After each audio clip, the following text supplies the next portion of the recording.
Hoy va a ser un día, como digo, un día de trabajo.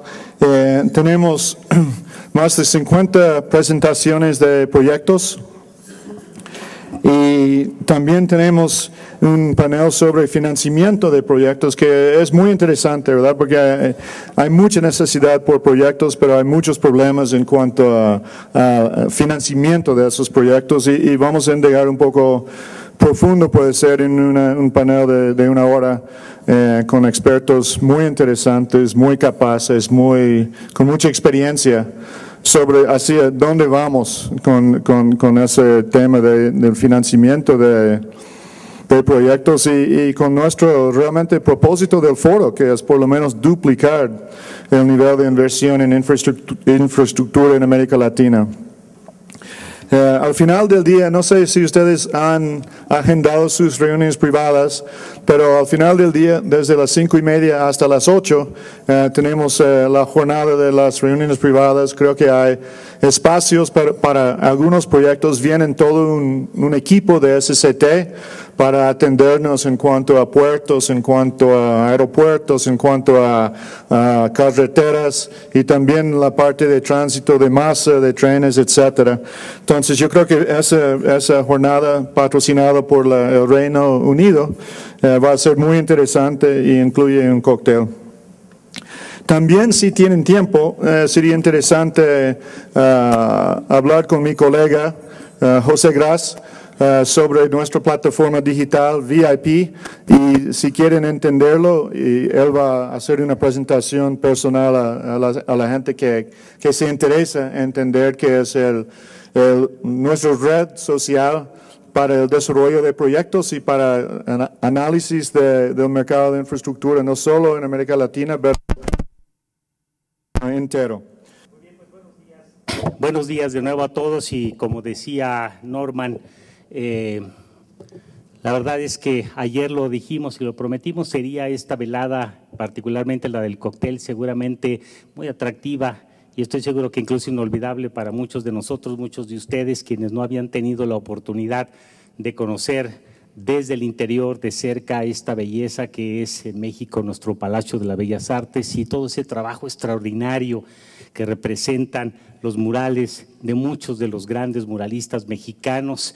Debo reconocer que a mí particularmente me emocionó cuando pensé que todo el mundo había abandonado la terraza esta maravillosa del cóctel. Dije, ¿a dónde se fueron todos? Y estaban todos en los recorridos justo de los murales.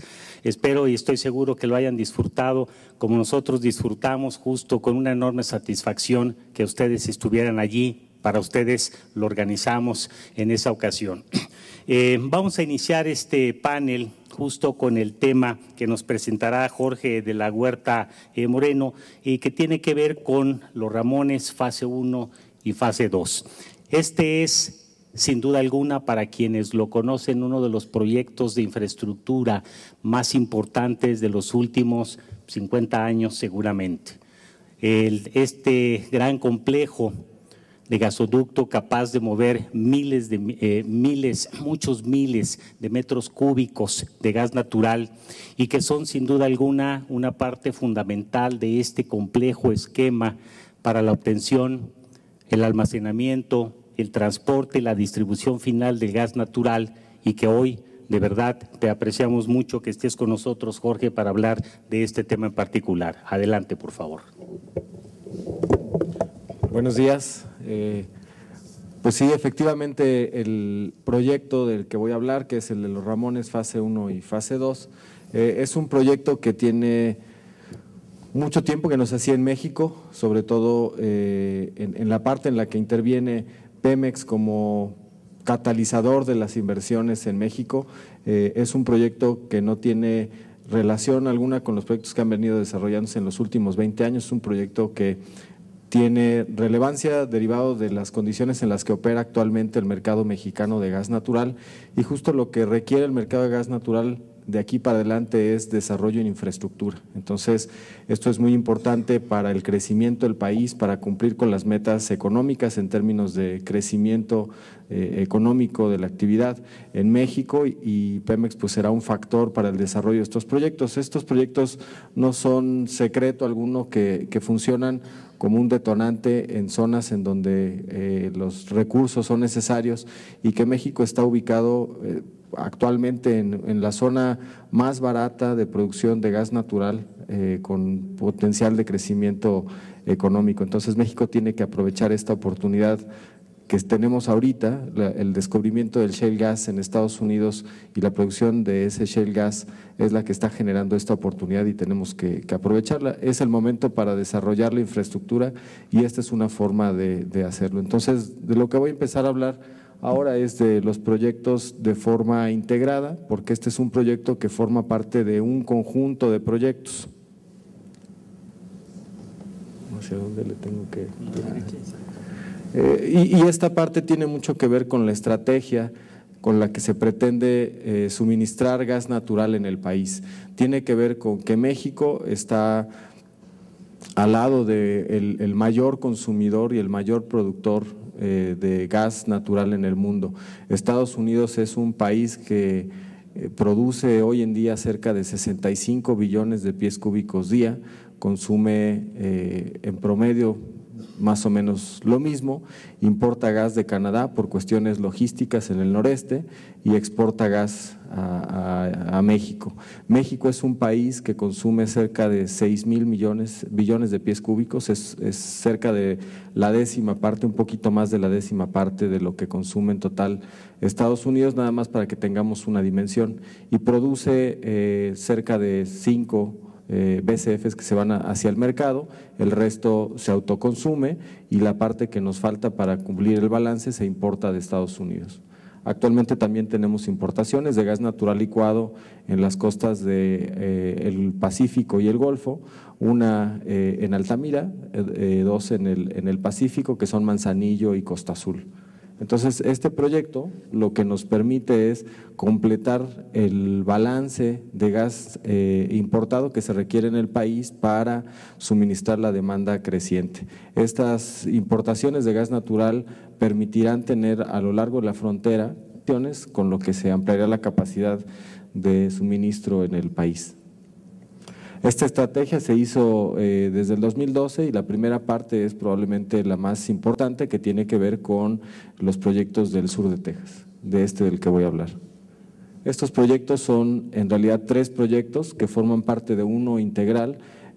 Inicia el proceso en la producción de Estados Unidos, interconectándonos con un nuevo gasoducto en la zona productora de agua dulce en el sur de Texas, con un nuevo ducto de 42 pulgadas que bajará desde Agua Dulce hasta la frontera, en una inversión que está realizando un privado. Ahorita voy a dar un poquito más de detalles al respecto, un proyecto con un costo aproximado de $800 millones. De ahí para adelante, en la frontera de México hacia abajo, el primer tramo de proyecto es el que se conoce como Los Ramones Fase 1, que está siendo desarrollado por una filial de Pemex, que es un proyecto con un costo estimado de $600 millones. Y por último, la segunda etapa, que parte de Los Ramones en Nuevo León y que llega a la zona centro del país, que es un proyecto de un costo aproximado de $1,800 millones. En la suma total estamos hablando de 3.2 billones de dólares, con lo cual se completa todo el proceso, y que le dará a México la posibilidad de incrementar su importación de gas natural.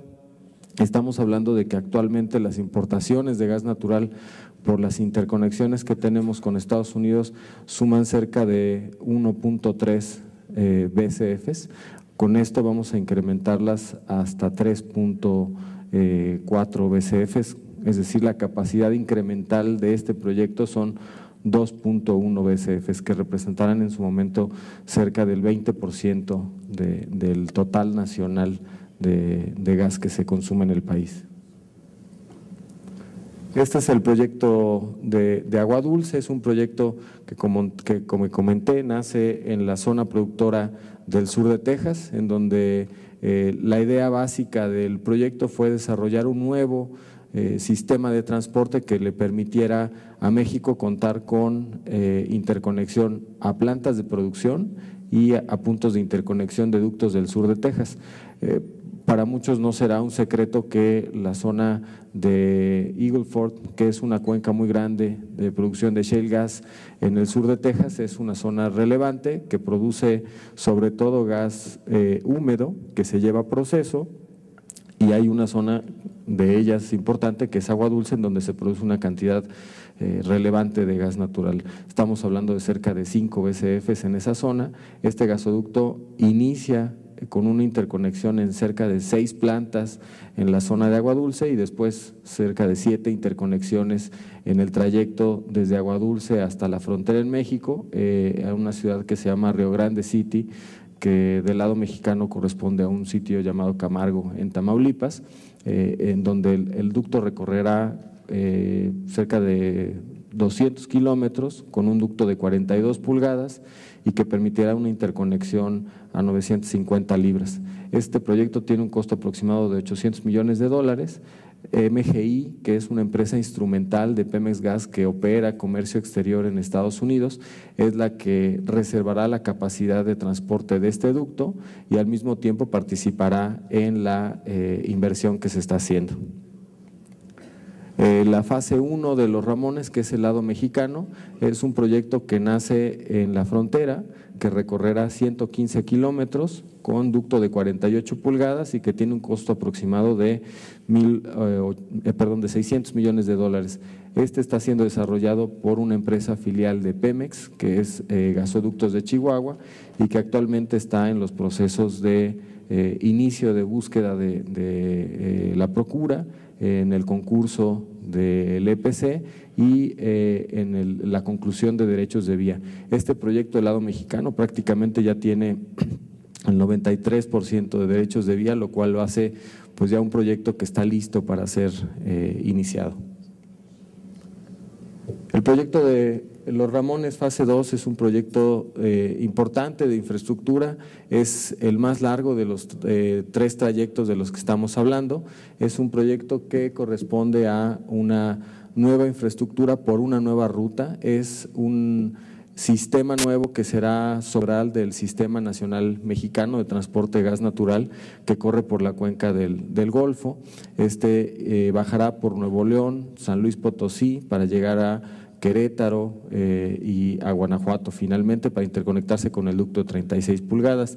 Es un proyecto que ya tiene la ingeniería básica, tiene un desarrollo inicial de derechos de vía y que pues cuenta con los elementos que están puestos en la lámina, ¿no? Tiene una capacidad de 1.400 millones de pies cúbicos día, un costo estimado de $1.800 millones para un ducto de 42 pulgadas con 3 estaciones de compresión y con más de 100,000 HPs instalados.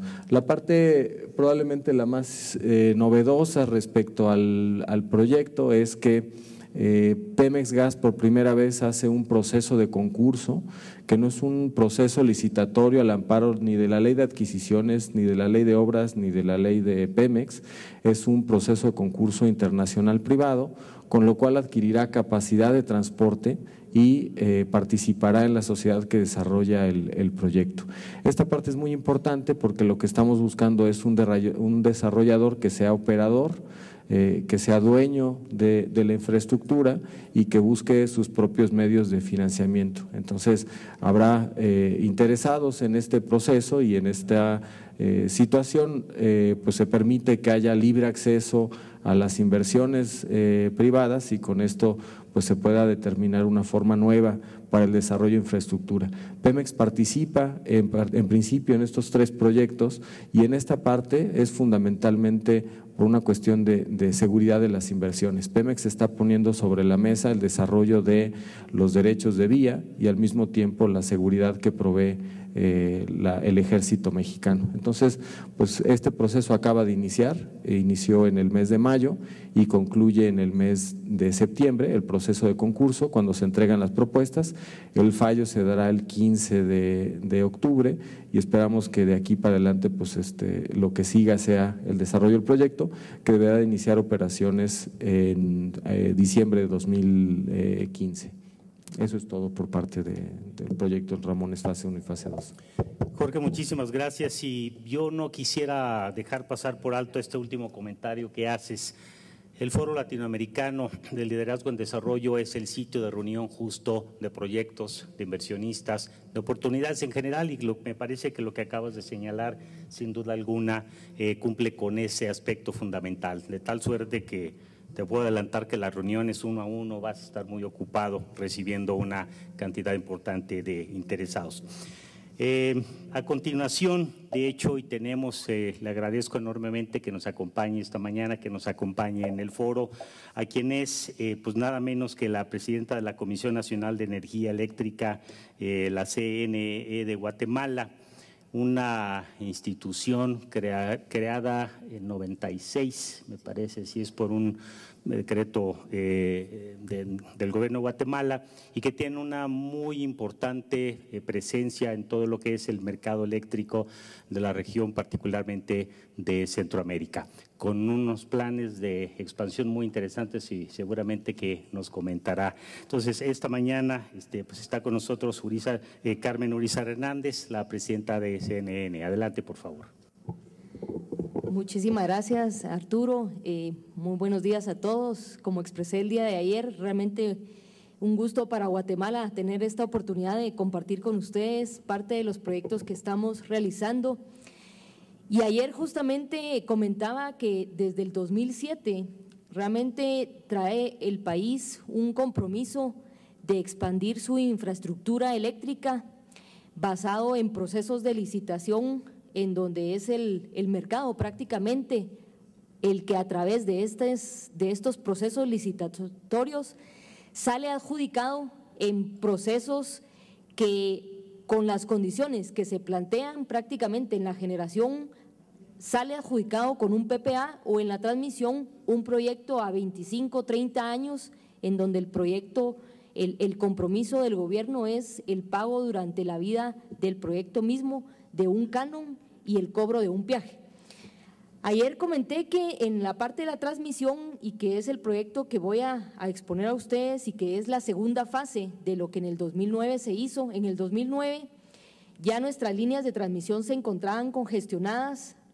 Apunté ayer que todo el mundo apostaba a que si no era con inversión pública de la única empresa nacional que tenemos, el INDE, esta infraestructura no iba a desarrollarse. Y contra todo pronóstico, en el 2009 salimos con una licitación, lo que denominamos la PET 1, que fue prácticamente la licitación de la construcción y operación de 800 nuevos kilómetros de línea de transmisión de alto voltaje, y donde se aseguró a la empresa ganadora el pago de un canon y de un peaje. La empresa que salió en su momento adjudicada fue la empresa de Bogotá. Hoy ya en el mercado lleva poco más de 2 años y medio, el proyecto lleva un avance de un 80% y se va a convertir prácticamente en parte de la columna vertebral del sistema. Nos va a permitir de pasar de un sistema radial a un sistema mallado, y que, como decimos, lo que viene es a fortalecer como las líneas primarias del sistema. Hoy el desafío del país es cómo le damos una confiabilidad mayor al sistema de transmisión, pero cómo atendemos la cobertura eléctrica, que todavía es el gran desafío en el país. Y eso es a lo que se refiere prácticamente el proyecto de expansión PET 2, que es el que estamos trayendo como un proyecto que puede ser igualmente exitoso, con un diseño financiero y donde el compromiso prácticamente del gobierno es materializar un pago que hace rentable un proyecto, donde es el privado mismo el que haciendo su análisis económico y financiero establece cuál es el precio a cobrar. La licitación lo que favorece para el país es que obtengamos el mejor proyecto, en el sentido de que sea un operador de reconocido prestigio internacional y que nos ofrezca una infraestructura con las calidades técnicas que el país requiere al mejor precio. En el PET 1, de hecho, las estimaciones que el gobierno había hecho en su momento es que si el gobierno lo hacía por inversión pública, el proyecto nos llegaría a costar 520 millones de dólares. De esa licitación, en donde participaron 6 empresas de calibre mundial, la oferta que obtuvimos fue cercana a 370 millones de dólares. Entonces, tanto la empresa salió adjudicada con lo que hacía sus números y el país salió grandemente beneficiado con un proyecto que vamos a tener en 3 años y medio y con precios realmente, con un precio muy competitivo en el mercado de este negocio. La PET 2 hoy su desafío es llevar la cobertura, porque nuestro objetivo es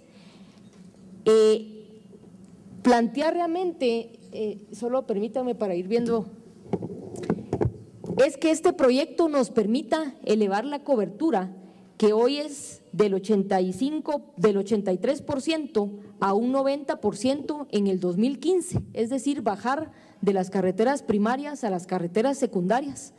En el 2015 nuestro meta es que la cobertura se eleve a un 90%. Para el 2021 queremos que esta pueda llegar a completarse en un 95%. Yo apunto nuevamente a lo que ayer se enfatizaba en la primera presentación del tema de la infraestructura. La infraestructura yo diría que es la plataforma para la competitividad, para hacer mover la economía, pero el tema también de cómo la infraestructura nos permite hacer esa justicia social en países que como Latinoamérica necesitamos realmente equilibrar las condiciones y ofrecer las oportunidades a los pobladores. Y eso es lo que la PET 2 en este momento está tratando de hacer, realmente elevar la cobertura. La PET 1 fue cómo le damos una confiabilidad mayor, cómo elevamos la competitividad del sistema de transmisores que el sector eléctrico está empujando en este momento. La PET 2 es cómo logramos completar esa competitividad, pero fundamentalmente cómo hacemos una justicia social en lograr que el guatemalteco pueda tener electricidad en pocos años. El valor estratégico de este proyecto, básicamente, y ustedes pueden verlo aquí en el mapa, donde los diferentes colores presentan hoy cómo están las coberturas.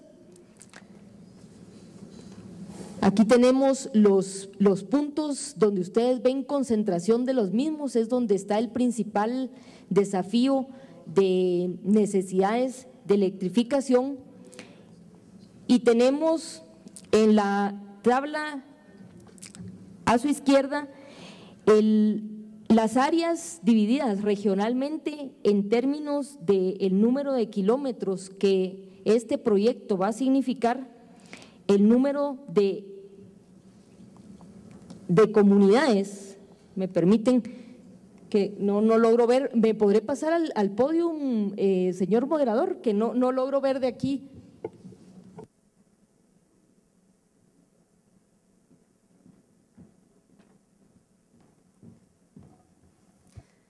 Perdonen. Les decía entonces, pretende la conexión de 2.100 comunidades no electrificadas en este momento, cuya demanda estimada es de 151 megavatios, que se calcula será un proyecto que podrá ofrecer 45,000 empleos temporales y 300 empleos de largo plazo.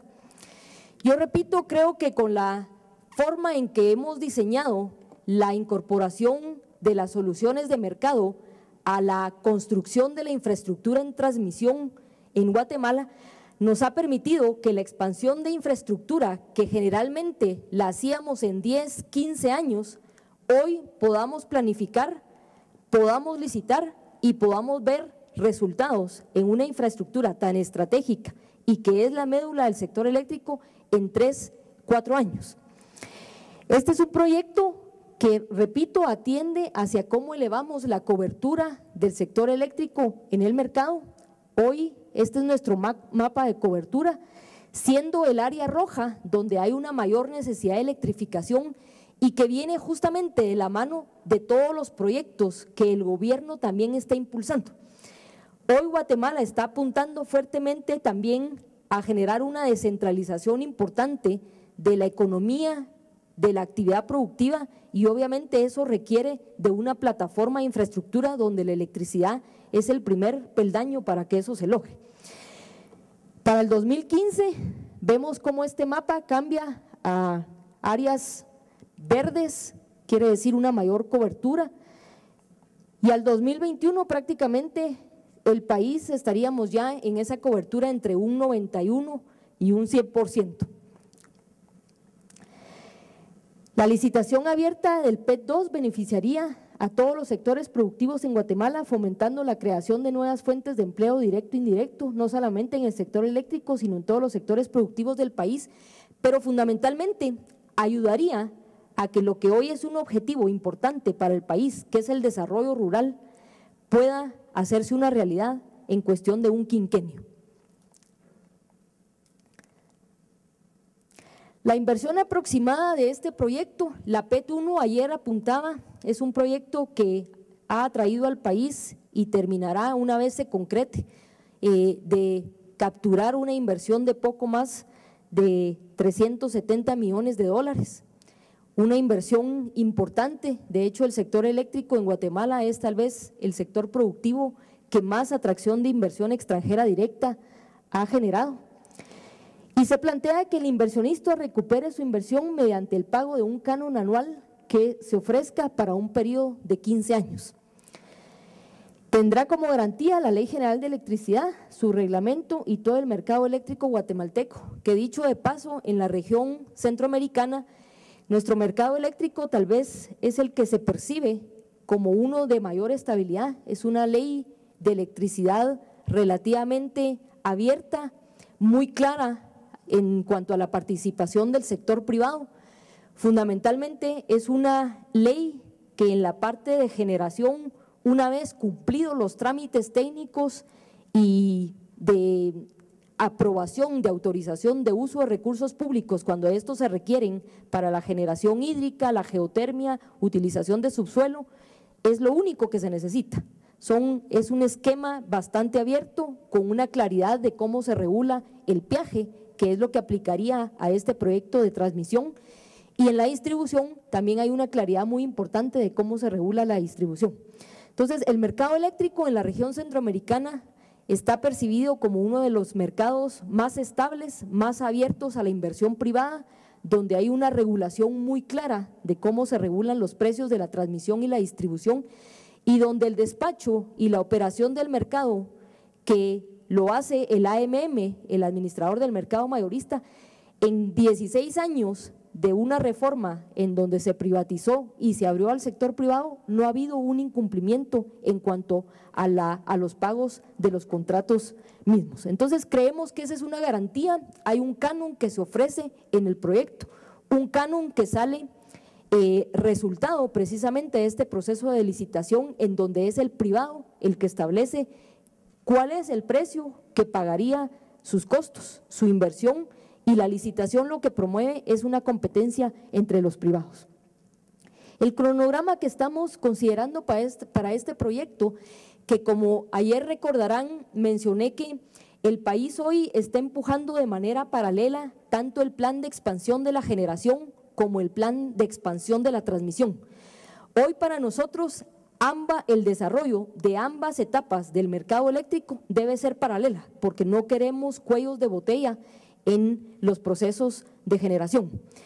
Y el cronograma para el PET 2 coincide con el cronograma que se está planteando para el proceso PEC 3, los 200 megavatios que ayer apunté, en donde los hitos que queremos cumplir entre junio y septiembre de este año es la elaboración de las especificaciones técnicas. El proyecto prácticamente está diseñado, se ha trabajado de la mano incluso del Ministerio de Energía y Minas, quien es el hacedor de política pública. Se han la elaboración y preparación de las bases de licitación que ya están en una fase de preaprobación, tanto en el regulador, la comisión, y de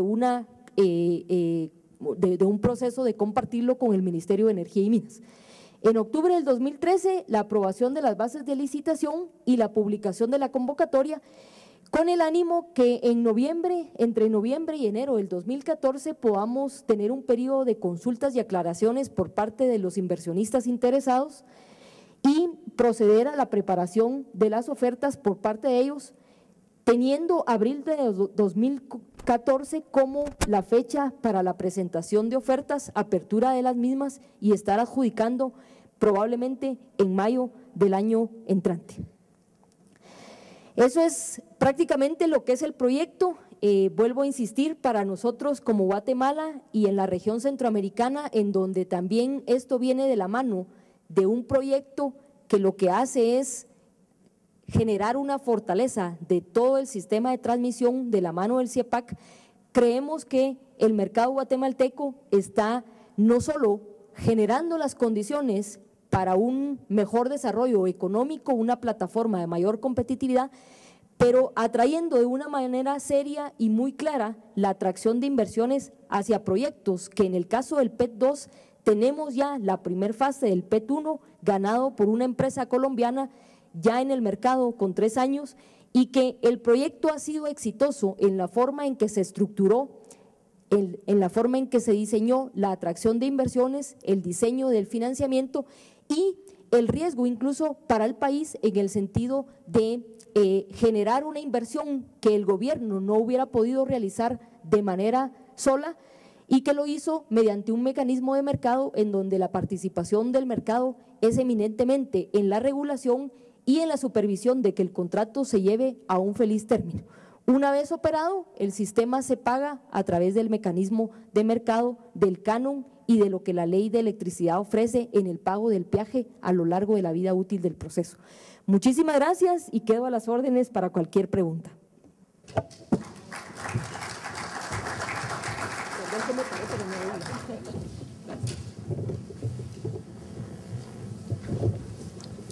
Al contrario, Carmen, muchísimas gracias. Yo quisiera subrayar 2 cosas, no quisiera que se quedaran en el aire.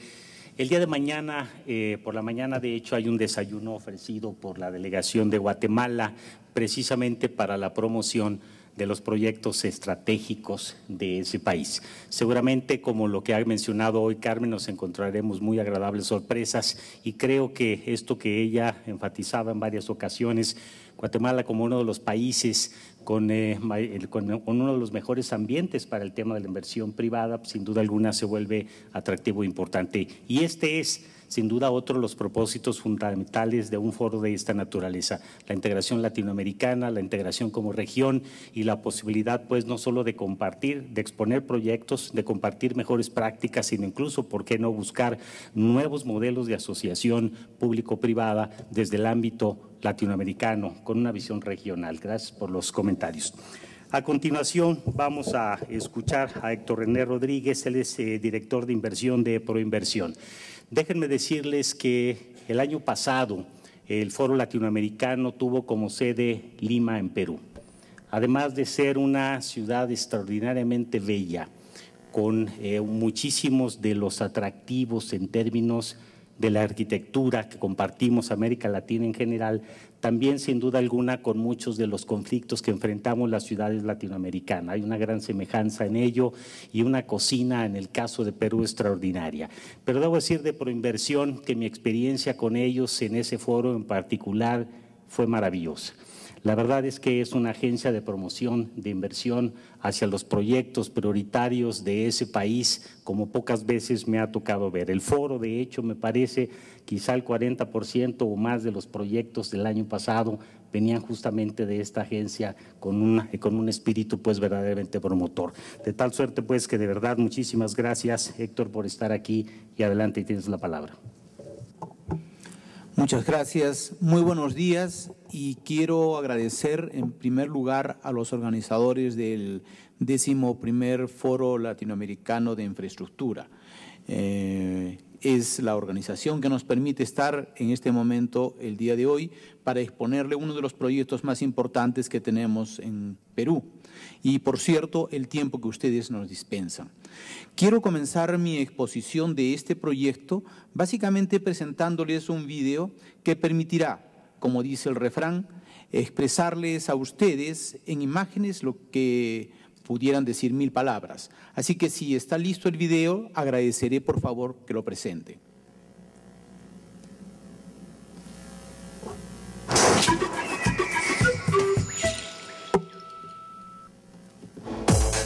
El Perú viene acumulando 10 años de crecimiento económico.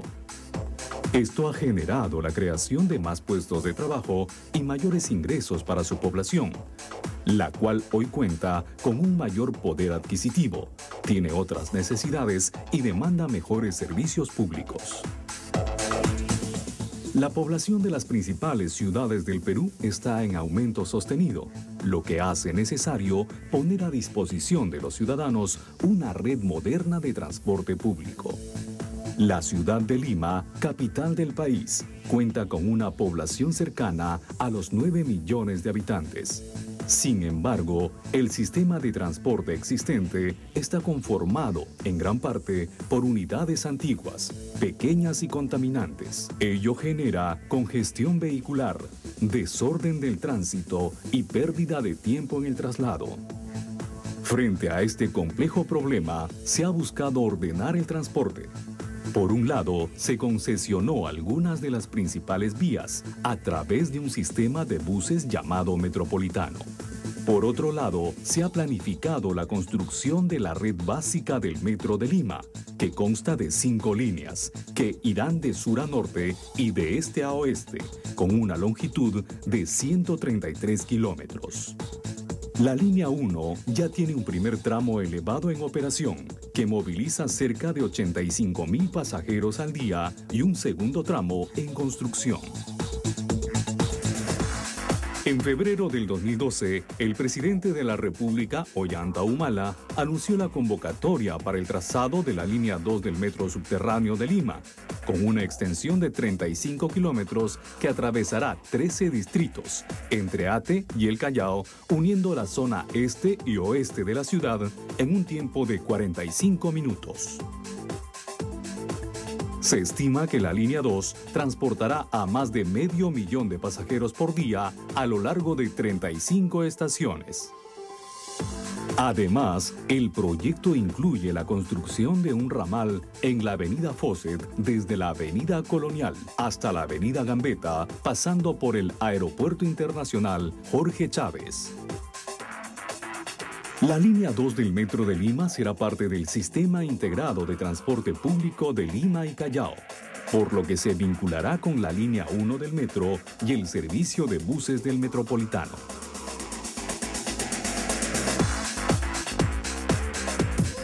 Proinversión, la agencia de promoción de la inversión privada del gobierno peruano, ha recibido el encargo de promocionar la concesión del proyecto, que incluye el diseño, el financiamiento, la construcción, la provisión de equipamiento electromecánico, la adquisición de material rodante y la operación y el mantenimiento de la línea 2 y ramal Avenida Fawcett, Avenida Gambetta, de la red básica del Metro de Lima y Callao. Se ha previsto que el proyecto sea cofinanciado por el Estado peruano. Actualmente, los estudios se encuentran en la etapa de factibilidad. Proinversión ya ha concesionado exitosamente la línea 1 del Metro de Lima, la cual está operativa desde inicios del 2012. Desde entonces, esta beneficia a miles de usuarios que ahorran tiempo, viajan seguros y ya se han habituado al uso de tarjetas recargables para el pago del servicio.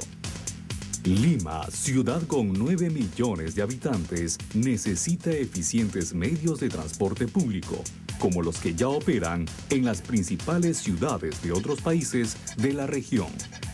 La línea 2 del Metro de Lima es una gran oportunidad de inversión en un proyecto que beneficiará directamente al 25% de la población de la capital del país. Invierta en Perú. Aquí es posible. Muchísimas gracias. Esto me exime de hacer mayor explicación respecto a lo que ustedes ya han visto en el video, por lo cual me limitaré a expresar aspectos relativamente relacionados a la parte técnica y financiera del proyecto.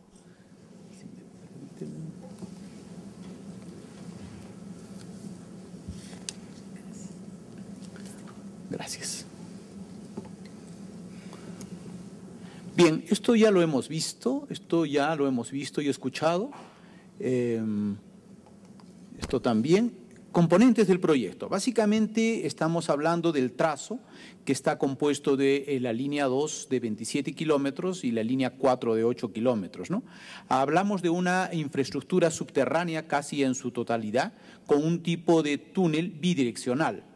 El número de estaciones que se han previsto son de 35 estaciones, 13 en el Callao, que es una provincia constitucional, y 22 en la ciudad de Lima. Los métodos propuestos son estación excavada en caverna y la estación excavada con cut and cover.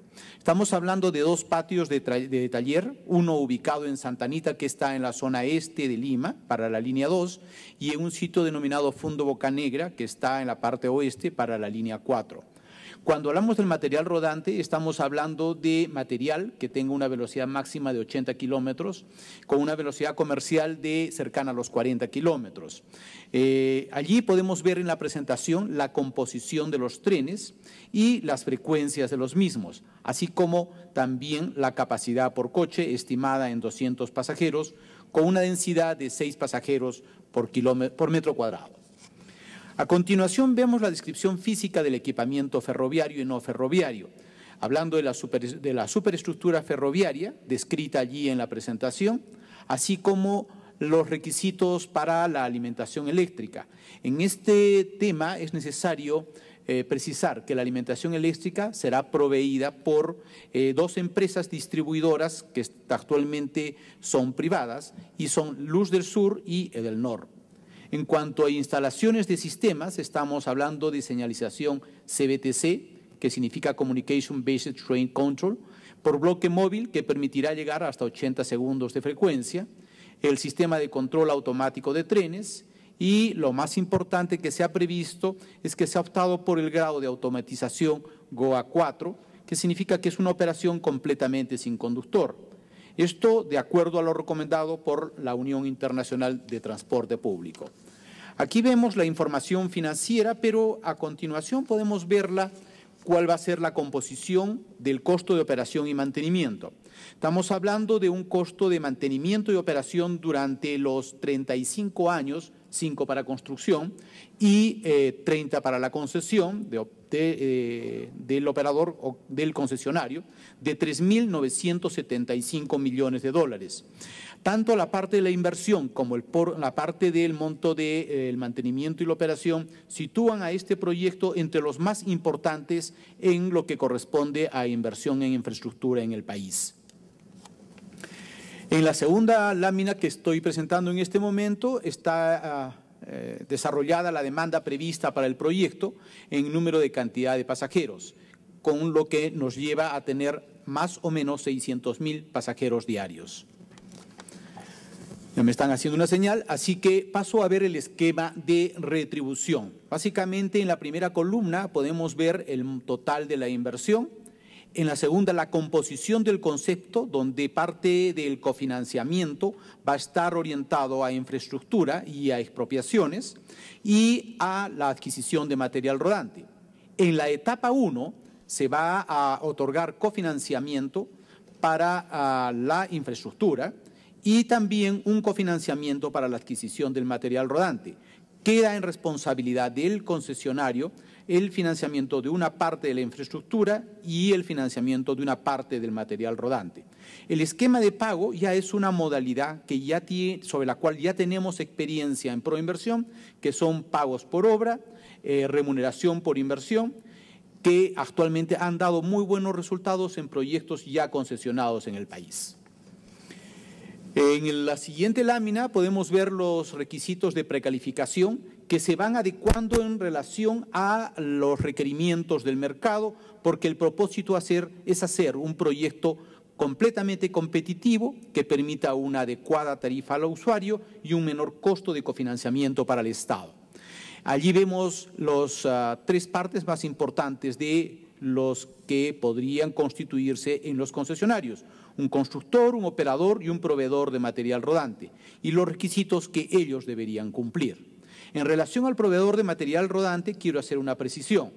Puede ser parte del postor, pero puede vincularse a más de un postor solo como proveedor.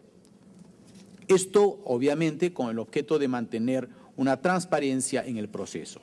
En relación a la precalificación de postores con respecto a sus requisitos financieros, los podemos ver allí. Básicamente la parte más importante es el patrimonio neto, 1.600 millones al cierre de los 2 últimos ejercicios económicos anuales. Esta información estará y está disponible en el portal web de Proinversión en el esquema, en la página correspondiente al proyecto. Por último, déjenme presentar una propuesta de lo que es el cronograma del proceso que estipula que deberíamos adjudicar este proyecto a fines del mes de octubre del presente año. Finalmente, aquí tengo una lámina que presenta a la persona de contacto, que es la gerente del proyecto, y a su servidor, con el cual podemos conversar el día de hoy o si no, vía correo electrónico cuando ustedes gusten. Muchísimas gracias.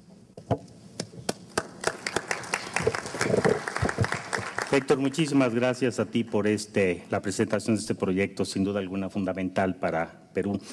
A continuación tenemos una presentación por parte de Luis Rubén Gutiérrez, quien es subdirector de concesiones de proyectos de agua de una de las empresas más importantes en México y América Latina, la empresa ICA, con un programa de expansión muy interesante, y en este proyecto en particular, uno de los proyectos de infraestructura más importantes de México y de América Latina de los últimos años también. Adelante, por favor, Luis Rubén. Gracias, Arturo. Buenos días a todos nuevamente. Muchas gracias por su presencia en este importante foro. Mi intervención el día de hoy es precisamente, como dice Arturo, presentarles el proyecto Planta de Tratamiento de Aguas Residuales a Totonilco. El Gobierno federal, a través de la Comisión Nacional del Agua, se ha dado la tarea de revertir muchos años de atraso en el saneamiento de las aguas negras residuales que se generan en nuestras ciudades y municipios. En este tenor, el proyecto más importante era el de construir una planta que sanera las aguas de una ciudad enorme como es la Ciudad de México, que en conjunto con la zona metropolitana que comparten el Distrito Federal y el Estado de México, albergan a más de 20 millones de personas. Esta planta, una vez que entre en operación, dará tratamiento a 35 metros cúbicos por segundo de aguas negras, tendrá espacio para la disposición final de los biosólidos que se generan producto del tratamiento y el aprovechamiento del gas metano que estos biosólidos generan para la cogeneración de energía eléctrica. Es un contrato de prestación de servicios que incluye la elaboración del proyecto ejecutivo, la construcción, el equipamiento, las pruebas de capacidad y de funcionamiento, la puesta en marcha y su operación por 25 años. Fue adjudicado al consorcio Aguas Tratadas del Valle de México y en diciembre de 2009 con un costo de proyecto superior a los 9,000 millones de pesos. Se ubica en el municipio de Totonilco de Tula, muy cerca de los límites del estado de Hidalgo y el estado de México, al lado del cauce del río Tula, que es donde se vierten y son conducidas las aguas negras que llegan ahí por el emisor central de la Ciudad de México. El avance financiero actual de construcción de la planta y su monorrelleno es de casi el 66%, es decir, se han invertido poco más de 6,000 millones de pesos, y en esta panorámica aérea pueden observar pues todas las estructuras de la planta. El sitio en verdad es impresionante, es enorme. Este es el layout de cómo está puesto ahí todo el conjunto de estructuras, el pretratamiento, el tratamiento primario, lo que es el tratamiento secundario, lo que es el espesamiento de lodos, lo que es la digestión anaerobia de lodos, la cogeneración de energía eléctrica, el monorrelleno de biosólidos y el TPQ, que dará tratamiento a los picos de agua pluvial que se generen en la época de lluvias.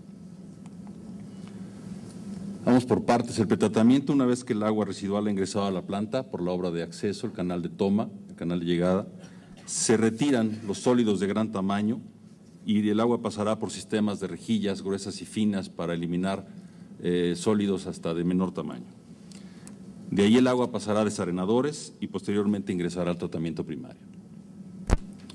En el primario, el agua pasará por clarificadores, que es donde se retirará por primera vez el lodo de las aguas residuales, y de ahí esos lodos serán bombeados al tren de tratamiento de lodos. Paralelamente y durante la época de lluvias, entrará en funcionamiento el tren de tratamiento químico, en donde se tratarán, como ya decía hace rato, absorber los picos de agua producto de la captación pluvial a través de una cámara de floculación, un primario químico, microrrejillas, cloración, para su final descarga al río.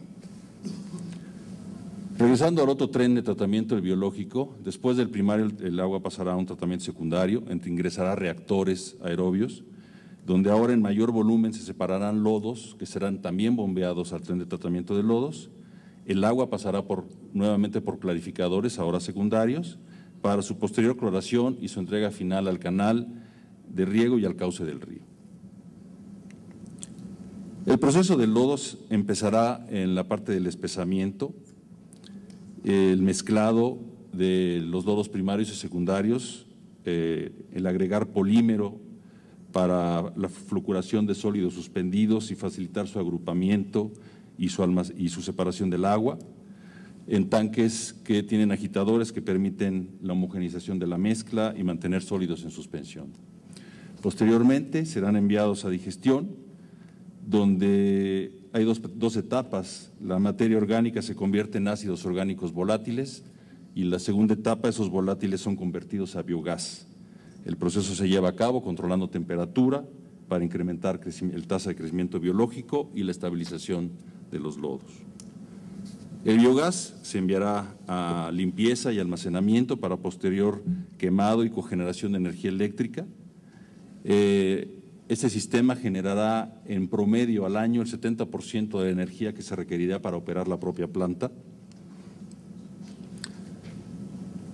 Los lodos ya digeridos, estabilizados y posteriores al proceso de digestión son enviados a deshidratación para que alcancen un nivel de sequedad o de relativa humedad que permita su transporte y disposición y almacenamiento final en el monorrelleno.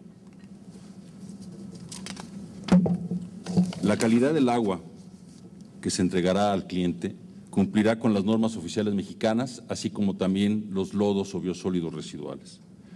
La población beneficiada por la construcción y operación de esta planta de tratamiento se estima en alrededor de 16 millones de habitantes. Dados los avances de construcción a la fecha, se estima que las fechas para terminación de construcción y puesta en operación serán las siguientes. El TPQ, el tren de tratamiento químico, terminaría en septiembre de 2013. El periodo de inversión del TPQ en julio de 2014. El inicio de operación del propio TPQ en el propio julio de 2014. La terminación de pruebas de capacidad del tren biológico y del tren de lodos en febrero del 2015. Asimismo, en esa misma fecha, la terminación del periodo de inversión del proyecto y el inicio de operación del tren biológico, perdón. En cuanto a lo que corresponde a la estructura legal y financiera, Aguas Tratadas del Valle de México, como ya dijimos, el consorcio ganador de la licitación y adjudicada con el CPS, está conformada por las empresas Inca Infraestructura, Ideal, Atlatec, Acciona y Green Gas. Para el proyecto se creó un fideicomiso, cuyo fiduciario es Banobras, y en ese fideicomiso conjuntamente los bancos que financia la empresa que contrata, en este fideicomiso conjuntamente con los bancos que financian el proyecto, se contrata a la supervisión, que en este caso corresponde a la empresa española Ayesa. Conagua, por su parte, adjudicó la gerencia externa de proyecto a CH2M Hill, y el Fondo Nacional de Infraestructura apoya los proyectos del sector hidráulico, es decir, abastecimiento y saneamiento de aguas residuales, con un cierto porcentaje de recursos a fondo perdido. Para el caso de Atotonilco, la aportación del fondo es del 48.98%. Contractualmente nos corresponde a Aguas Tratadas del Valle de México aportar el restante 51.02%, con la condición de aportar con capital de riesgo un 20% como mínimo. El resto con créditos de la banca comercial, para lo cual se logró un crédito sindicado con 4 instituciones de la banca comercial y Banobras. Una vez que la planta entre en operación, Conagua, con recursos presupuestales, pagará mensualmente durante 20 años a Aguas Tratadas del Valle de México el proyecto mediante el siguiente esquema de tarifas. Son 4, la T1C, que pagará los recursos aportados mediante crédito bancario, la T1R, que pagará los recursos aportados con capital de riesgo de la empresa, la T2, que pagará los gastos fijos de operación y de mantenimiento, y la T3, que pagará los gastos variables, todos aquellos que tengan que ver con el volumen tratado. Por último, ¿cuáles son los beneficios que se generan con este proyecto? Además de que los recursos del gobierno federal se ven potenciados con los recursos que aporta el sector privado para la creación de infraestructura pública urbana, es de resaltarse el beneficio a la salud de miles de personas que habitan aguas abajo en la cuenca del río. El riego de miles de hectáreas de cultivo dejará de hacerse con aguas negras y se hará a partir del momento en que entre en operación con agua tratada de excelente calidad. Y con esta planta de tratamiento y con las que actualmente se construyen y las que ya están en operación, en construcción podemos mencionar la de Agua Prieta en Zapopan, Jalisco, México alcanzará una cobertura de saneamiento del 80%, lo cual, créanme, ha sido un verdadero reto, alcanzado solamente gracias a la conjunción de esfuerzos del gobierno federal y del sector privado. Finalmente, se generarán importantes beneficios, no menos importante, claro, se generan importantes beneficios al medio ambiente al lograrse saneamiento de los cuerpos de agua superficiales. Eso es todo, no me queda más que agradecer a ustedes su atención. Luis Rubén, muchísimas gracias. Si hay comentarios, preguntas en la audiencia, son más que bienvenidos. Solo dejen agregar una cosa a este último proyecto en particular. Todos saben, hoy en la tarde tendremos las mesas 1 a 1 sobre los proyectos y este en particular creo que tiene algo también que hay que destacar. El hecho de la colaboración de 5 empresas constructoras en la realización del proyecto habla sin duda alguna no solo de un tema visionario en términos del proyecto, sino una compleja estructuración que seguramente será interesante conocer. La participación de varios bancos también ha sido seguramente un reto que yo, de ser ustedes, me estaría sentando con ICA para preguntarles cómo le están haciendo y cómo está operando. Si alguien en la audiencia tiene, por favor, un comentario, una pregunta. Por acá a la derecha, por favor.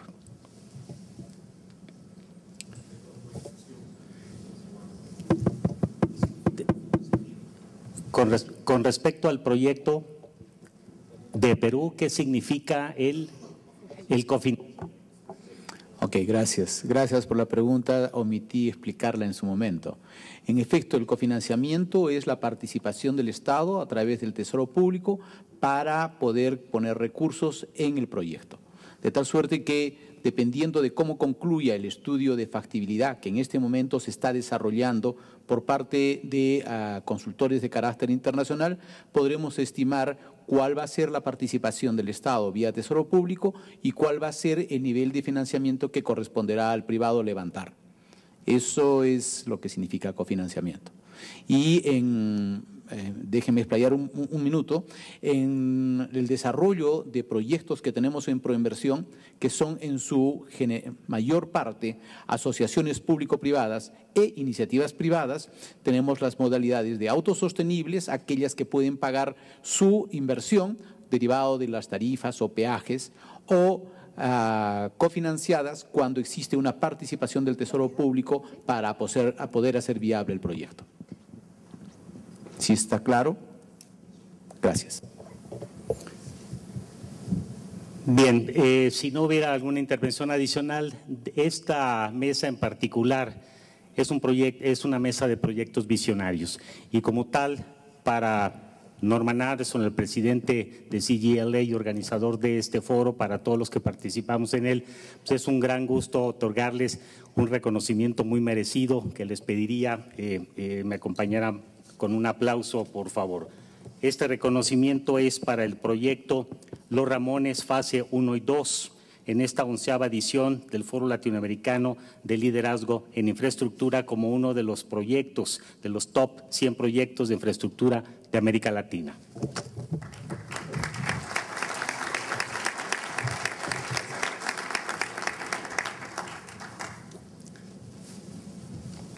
Este reconocimiento para el proyecto de expansión eléctrico del sistema eléctrico nacional.